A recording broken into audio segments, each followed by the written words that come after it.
అయితే నేను మిమ్మల్ని కోరేది, ప్రజలు మనకు అధికారం ఇచ్చారు. అధికారం ఇచ్చింది ప్రతీకారాన్ని తీర్చుకోవడానికి కాదు. మళ్ళీ చెప్తున్నా, ఎమ్మెల్యేలు అవుతారని మనకు అనిపిస్తుంది. ఇన్ని రోజులు వాడు వేధించాడు, నా కార్యకర్తలు ఆనందంగా ఉంటారు, నేను కూడా వేధిస్తే నా కార్యకర్తలు తృప్తి పడతారనుకుంటారు. కానీ అది మాత్రం చేయొద్దండి.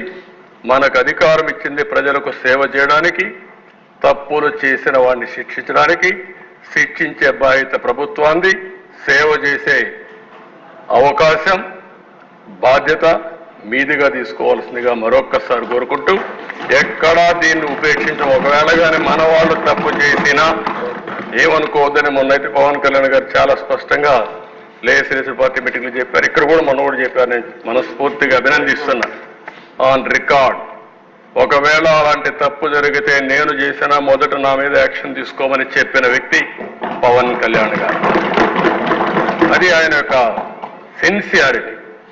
కాబట్టి మన మీద ఈరోజు అపోజిషన్ లేదు కాబట్టి మనం ఏదో మాట్లాడుకుంటే ఎవరు రేజ్ చేయలేదు అనుకుంటున్నాం. కానీ మనం చేసే ప్రతి పని 5 కోట్ల మంది అనుక్షణం నిరీక్షణ చేస్తున్నారు, వాచ్ చేస్తున్నారు. నేనేం మాట్లాడుతున్నాను, మీరేం మాట్లాడుతున్నారు, నా బాడీ లాంగ్వేజ్ ఎట్టుంది, అన్నీ కూడా ప్రజలు వాచ్ చేస్తారు, వాళ్ళే నిర్ణయిస్తారు. దయచేసి మీరు గుర్తుపెట్టుకోవాలి, మనం జవాబుదారీతనం ఈ హౌస్ 5 కోట్ల ప్రజలకి.